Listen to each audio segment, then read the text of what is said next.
सभी सगाजनों को, सभी आदिवासी लोगों को दिवारी दियारी पंडूम की हार्दिक शुभकामनाएं। अभी मैंने ये नाम क्यों यूज़ किए, क्योंकि आज के वीडियो में इसके बारे में आपको फुल नॉलेज मिलेगा और इस नॉलेज को लेकर आप बहुत कुछ इस ट्राइबल संस्कृति को समझ सकते हैं। दोस्तों, बहुत सारे लोगों ने मुझे ईमेल किया, मैसेज किया, कमेंट भी किया और बहुत लोगों ने ये पूछा कि सर आपने दिवाली के बारे में फुल एक्सप्लेन नहीं किया। हालांकि 2 साल पहले मैंने एक वीडियो बनाया है जिसका पद्मलपुरी से डायरेक्ट ताल्लुक है और इस पद्मलपुरी के वीडियो को बहुत सारे लोगों ने देखा, लेकिन लोगों को ये कल्पना नहीं है कि पद्मलपुरी के बाद बाकी गौंड समुदाय या बाकी ट्राइबल समुदाय क्या करता है। या सही में दिवाली पटाखों का त्यौहार है? क्या सही में दिवाली सिर्फ किसी पूजने वाले भगवान का त्यौहार है? क्या सही में दिवाली सिर्फ पैसों का त्यौहार है?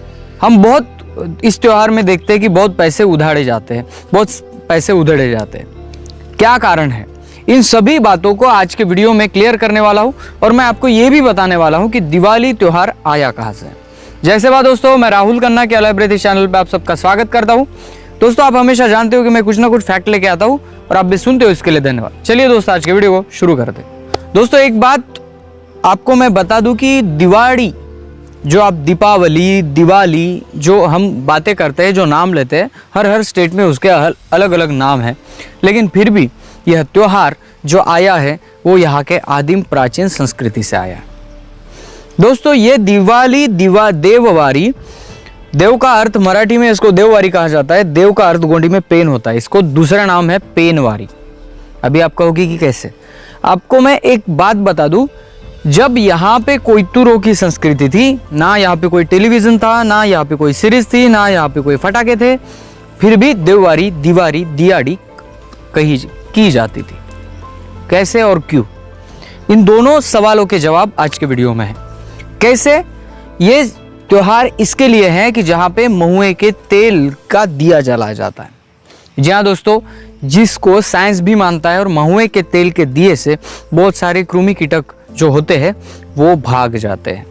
जी हाँ दोस्तों, और दूसरी बात ये है कि इस बात पे, इस दौर पे, इस सीजन पे यहाँ पे वो फसल निकलती है जो फसल हमारे लिए उपयुक्त है। जी हाँ दोस्तों, राइस यानी धान की खेती ऑलमोस्ट यहाँ पे हो जाती है। खेती में फसल से वो दाने आपको मिल जाते हैं जो इस दिवाली में पूजे जाते हैं। जी हाँ दोस्तों, इस त्योहार में हर वो फसल की पूजा की जाती है जो फसल उगती है, निकलती है खेत से। इसमें सोयाबीन का भी अभी नाम आया है, ज्वार, मक्का, धान और जो भी आप खेत में लगाते हैं वो इस दौर में, इस सीजन में खेत से निकाले जाते हैं और वो फसल, पहले उस फसल की पूजा होती है और उसके बाद ही उसको बेचना है या खाना है यह तय किया जाता है। और इसी पर्व पर यह होने के बाद अभी मैं आपको बता दूं कि आप अगर ज़्यादा नहीं 40 साल पहले अगर आप चले जाएं तो पहले कोई भी धान निकालने की मशीन नहीं थी। वहाँ पे 10-12 दिन उस खेत के जो जगह है उसको अच्छा लिपापोती से किया जाता था। वहाँ पे पेन की पूजा की जाती थी और जो नंदियाल कोंदा जो कहा जाता है वो है शंभू सिक्का वाहन, यानी आज का बैल, जिसके हिम्मत पर और जिसके मेहनत पर हमने खेती में धान उगाए हैं, उसकी पूजा की जाती है और उसके पैरों से दबे कुचले करके वो धान फसल अलग की जाती थी। ये आज का नहीं है। आप किसी भी इस एरिया के गोंड आदमी को जाके पूछे तो आपको वही बताएगा कि जो मैं बता रहा हूँ।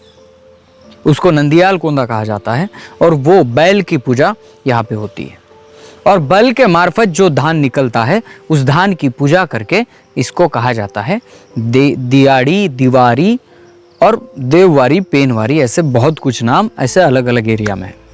दोस्तों, आपको एक मैं बता दूं कि यहाँ पे बैल की जहाँ पे पूजा होती है वहाँ पे हमको दिखता है कि अलग तरीके से पैसों की पूजा मानी गई है। हालांकि इस बदलते काल में पैसा बहुत महत्वपूर्ण हो गया है, लेकिन एक ऐसा काल था जहाँ पे वस्तु विनिमय पद्धति थी। अभी आप क्या कहेंगे, वस्तु विनिमय पद्धति कैसे और क्यों होती थी ये पद्धति? वहाँ पे पैसा नहीं था, तब एक कुम्हार के घर जाकर आप एक मटकी खरीदते हो तो आप उसको बदले में पैसा नहीं दोगे, तो बदले में थोड़े से धान दोगे जो आपके खेत में उगते हैं। धान के बदले मटका, धान के बदले और कुछ, गेहूं के बदले और कुछ, यानी इसको कहा जाता है वस्तु विनिमय पद्धत। और ये पद्धत उस समाज में थी, उस काल में थी। ये पूरी तरह से कोयतुरों का एक सांस्कृतिक एक त्योहार है जिसे पटाखों में तब्दील किया गया और आगे बढ़कर ये बहुत बड़ा बनता गया। और आज अगर हम देखते हैं तो जिसके पास पैसा नहीं उसकी दिवाली नहीं, जिसके पास सीरीज नहीं, जिसके पास दिए जलाने के लिए कुछ पैसा नहीं, तेल नहीं, तो उसके दिवाली नहीं। दोस्तों ये डेफिनेशन गलत है। ये डेफिनेशन ये है रियल में कि इस सीजन में जो अनाज उगता है उस अनाज की पूजा की जाती है और जिसकी वजह से वो अनाज खेती में से बाहर आया, जो नंदियाल कोंदा है, जो बैल है, उसको भी पूजा जाता है। अगर आप यह त्योहार, नैसर्गिक त्योहार घर में करना चाहते हैं तो मैं इसकी परंपरा पद्धति आपको थोड़ी सी हाईलाइट कर दूंगा। इसके बाद वीडियो खत्म करूंगा।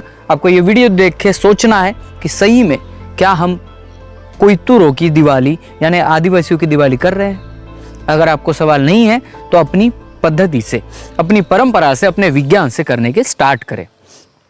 दोस्तों पहले आप जहाँ भी प्रार्थना स्थल जो भी आपके घर में है, पेनकड़ा में है, उसको जहाँ पे आप पूजा करना चाहते हो उसको पहले मट्टी और शेन से पूरा लिपापोती कर दो, उसको अच्छी तरह से स्वच्छ कर दो। स्वच्छ करने के बाद आपको वहाँ पे यहाँ पे जो आप गेहूँ, आपको पता है हल्दी और आटा मिला के पट निकाला जाता है। कोई भी अलग अलग तरीके फड़ा पेन के पट वहाँ पे करते हैं। आप जो चाहे वो फड़ा पेन का पट वहाँ पे कर सकते हो। उसके बाद आपको एक मिट्टी का घड़ा लेना है। उस घड़ा में धान, जो आपके जो भी आपके खेती से निकलता है, धान हो, ज्वार हो, वो सभी डालना है। उसके ऊपर जो आपके घर में पैसा है, जो भी गहने हो सकते हैं, वो थोड़ा सा डाल देना है। उसके ऊपर मिट्टी का जो घड़े के ऊपर वो डालने के बाद आप उसका ढक्कन लगा दो। ढक्कन के ऊपर दिया जलाओ। हो सके तो महुआ के तेल का हो, नहीं होता है तो भी दिया जलाओ और उस दिए को वहाँ पे रखो। नए चावल लेके, चावल के आप अगर 5 सगा हो तो 5 मुठ रखो, 6 सगा हो तो 6 मुठ रखो, 4 सगा हो तो 4 मुठ रखो। और 4 मुठ रख के आपको आटे के ही दिए बनाने हैं, वो भी उतने ही कतार में रखने हैं। और आपको ये सभी उसके ऊपर जो कांसा का जो लोटा होता है, बहुत लोगों में कम दिखाई देता है, लेकिन कांसे के लोटे में पानी लिया जाता था। आप किसी भी लोटे में जल लो, शुद्ध जल लो, उसमें महुआ के फूल वहाँ पे डालो और वो पानी उस पर चढ़ाओ। और महुआ के फूल, चावल और हल्दी, इसको भी चढ़ा के आप वहाँ पे पूजा कर सकते हो। और ये पूजा होने के बाद आप जो भी घर में पका पकाया नैवेद्य है वो वहाँ पे रख सकते हो। ये आपकी दिवाली है। घर के कोने में अगर दिए जलाने हैं तो महुआ के फूल के, यानी महुआ के दिए जलाए जाते थे। महुआ की जो टोरी निकलती है उसका तेल निकलता है, वो तेल के दिए जलाए जाते थे। लेकिन आज अगर आपके पास अवेलेबल नहीं है तो आप वहाँ पे किसी भी तेल का मिट्टी के दिए में जला सकते हो। इसकी दूसरी बात यह है कि आप जो नैवेद्य दिखाते हो तो नैवेद्य पलाश के पत्तों में ही होना चाहिए, क्योंकि हमारी जो पूजा होती है वो पूरी तरह से नेचर पे डिपेंड होती है, ना ही उसमें किसी तरह का केमिकल यूज़ किया जाता है। दोस्तों ये जो दिवाली का महत्व है, दिवाली, दियारी, ये अलग तरह के नाम है, लेकिन ये है ओरिजिनल पेनवारी। शंभू शेख क्या कहते थे? शंभू शेख अपने बच्चों को यही कहते थे कि आप इस नंदी के यानी इस बैल के जरिए अपनी खेती करते हो, पेट पालते हो। तो यह एक ऐसा त्योहार है, इसमें बैलों को भी स्थान दीजिए, उसको पूजिए और खेतों में उगा हुआ जो पहला अनाज है वो अपने फड़ा पे प्रकृति शक्ति के पास रखिए और फिर इसका यूज़ कीजिए। और यही त्यौहार बहुत बड़े पर्व में गोंड कोयतुरों में 15 से 20 दिन तक मनाया जाता है दोस्तों। लेकिन आने वाले जनरेशन में यह त्यौहार लुप्त हो गया और बाकी जो उभर कर सामने आया उसका हम अर्थ नहीं लगा पाते, जो ट्राइबल लोग हैं।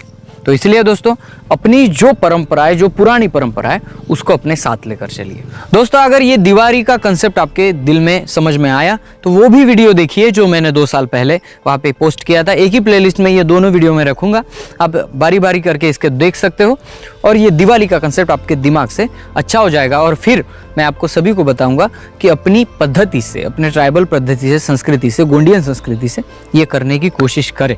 क्योंकि मैं तो यहाँ तक जानता हूँ कि ट्राइबल जो गोंड है, कोई बिल है, हलबा है, कोई और भी है, तो इन सभी लोगों के लिए ये जो कंसेप्ट है ये थोड़ा थोड़ा बदल के है, लेकिन फिर भी यही कंटेंट है। सभी का। तो जो दिवाली का मौसम है, आप भी सभी अपने घर को स्वच्छ करिए, क्योंकि अपने पेनगढ़ा को स्वच्छ करना है आपको। और सभी जो मैंने बातें बताई है उस ढंग से आप पूजा भी कर सकते हो, जिसको कोइत्रो की दिवाली कही जा सकती है। दोस्तों, अगर वीडियो पसंद आए तो लाइक शेयर कमेंट कर देना। मिलते हैं अगले वीडियो अगले टॉपिक के साथ। तब तक के लिए जय सेवा, जय जोहार, जय आदिवासी, जय गुणवाना, जय भीम।